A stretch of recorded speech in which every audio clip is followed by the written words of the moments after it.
Randy Johnson, who's here from Cincinnati, Ohio. And Randy is going to talk about expanding your options, particularly with improvising and just soloing in general. And of course, if you want to take it one step further, it would also be applicable to songwriting or anything really dealing with melody. It's also what we'll be talking about here. I'm going to be playing in more of a bluesy style, but the concepts I'm talking about are transferable to any style. So if you're into a different style other than blues, just keep that in some of the concepts in mind. We'll be going on and figure out maybe how you might be able to apply it to what you do as well.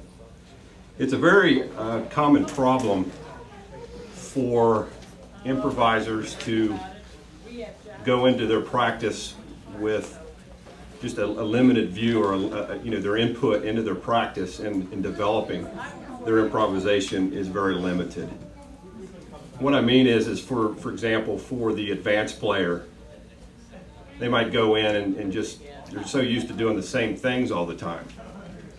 They've forgotten what it was like in the beginning to actually learn what they learned to get where they're at. So then when they pick up the guitar, they're playing the same things and nothing new is really happening. And for the beginner, their problem might be, or somebody who's just getting started with their improvisation, they might not have learned a lot of the concepts that the advanced players had, and they're stuck maybe in feeling like I need to know tons of theory and I need to master all this knowledge before I can experiment with different sounds.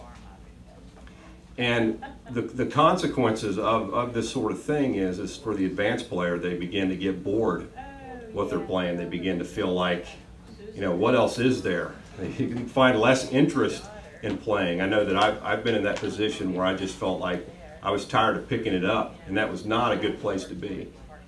And so, for the beginner, they might feel like, how am I ever going to get any better? They feel like I'm just very limited on what I can do. How can I come up with ideas? And what I'm talking about here is when we put in just a little bit into our, and we don't really have a lot of different ideas that we're playing with, that we're putting into the process of practicing, we're not getting a lot out of it. For example, when we think about the mind, when we give our mind a question, if it's not a very detailed question, if it's a general question, we get a general answer.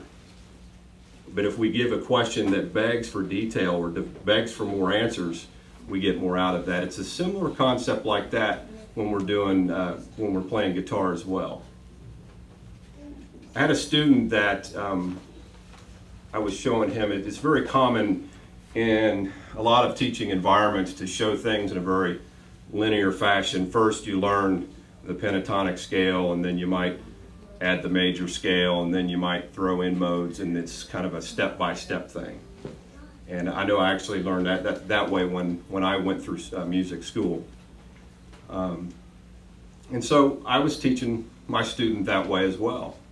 And I started him out with the pentatonic scale, and we worked a little bit on it, and I sent him home, and he came back the next week, and he was really frustrated because he felt like he just really didn't feel like he could really create that much with just that single scale.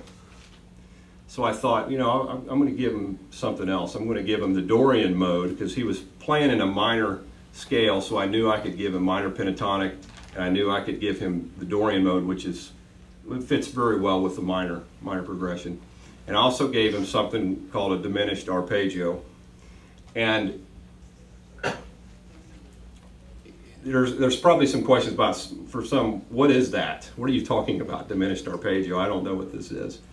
The interesting thing about this is, and the good thing about this is that my student really didn't know what the Dorian mode or the diminished arpeggio was either.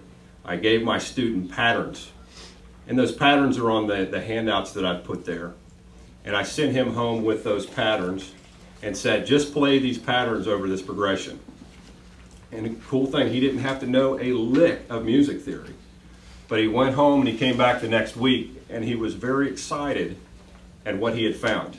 See, because he had more options, he had more ideas that were being put into his practice, and as a result he was beginning to get a lot more out of that.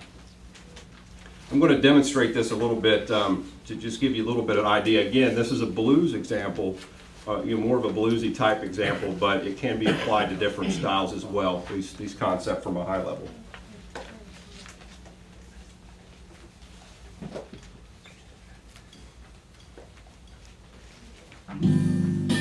Okay, so I'll start out in just a pentatonic shape.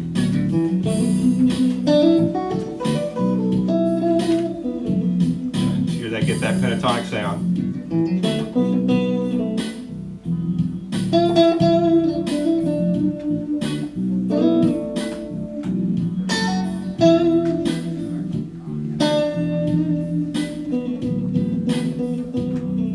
Kind of cool sound, pentatonic sound. Eventually you kind of, maybe I want something a little bit different. So I've got the Dorian pattern as well there. So you go through that.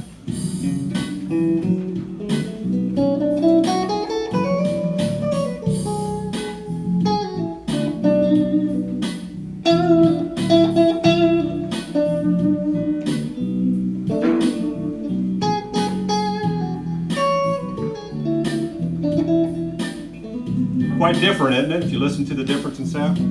If I'm playing pentatonic.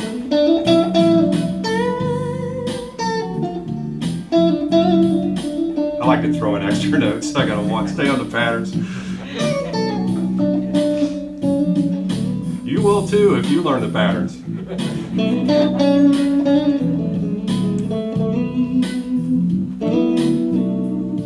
Then the diminished arpeggio, I might throw that in too.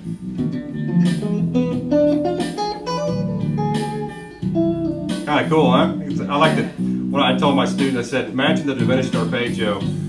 You know, you're in a nice room and you're just kind of hanging out, and all of a sudden a bird flies through the room. You know, you kind of like go, whoa, what's that, right? Okay.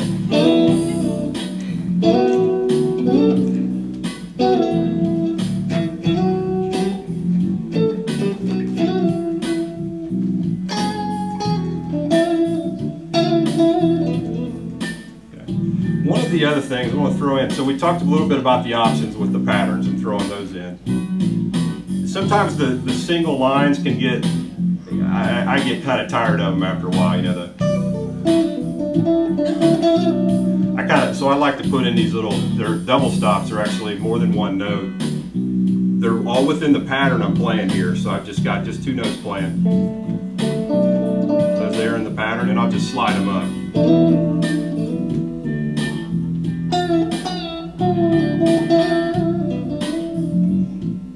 And then you can do different shapes too. So it's like